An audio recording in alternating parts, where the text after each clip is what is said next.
Gold માઇનિંગમાં trading કરવાથી વધારે નફો મળશે એવી લાલચ આપીને ફરિયાદી સાથે ચીટિંગ કરવામાં આવી હતી. જે મામલાની ફરિયાદ સાયબર સેલ સુરત શહેર ખાતે નોંધવામાં આવેલ હતી, જેમાં 16 લાખની ટોટલ ફ્રોડ ફરિયાદી સાથે થઈ હતી.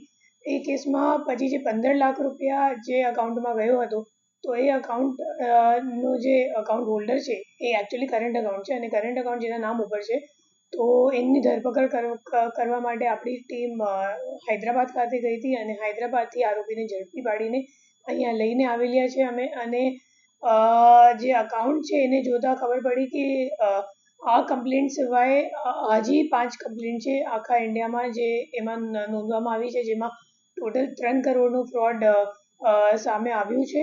અને જે આરોપી છે એ છેલ્લા 2017થી આ અકાઉન્ટ એ વાપરે છે, અને પોતે બાંધકામનું કામ કરે છે, આઈ મીન કોન્ટ્રાક્ટ લે છે બાંધકામ માટે. અને અત્યારે એમને કામ મળતું નહોતું, તો ત્યારે ફાઇનાન્શિયલ સર્વિસીસ અને ક્રાઇમમાં લાગી ગયો હતો.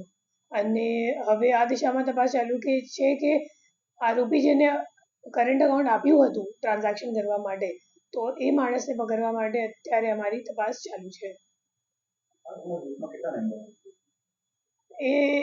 એમ તો લેયર 1માં 2 જ અકાઉન્ટ હતા. એક તો આ કરંટ અકાઉન્ટ જેમાં 15 લાખ રૂપિયા ગયા હતા, અને બીજો અકાઉન્ટ છે જેમાં 1 લાખ રૂપિયા ગયા. હવે આખી કડી ખુલશે જ્યારે પૂછપરછ કરી, અને એમની ફોન ઉપર અત્યારે અમે લોકો ઘણી બધી માહિતી મેળવી લીધી છે, તો એના ઉપર હવે તપાસ આગળ ચાલુ રાખવામાં આવશે. આરોપીઓ ક્યાંથી પકડવામાં આવ્યા? હૈદરાબાદ સાયબરાબાદ પોલીસ કમિશનરેટ એરિયાથી, અને એમના ઘર ઉપરથી આપણે ધરપકડ કરી છે એમની.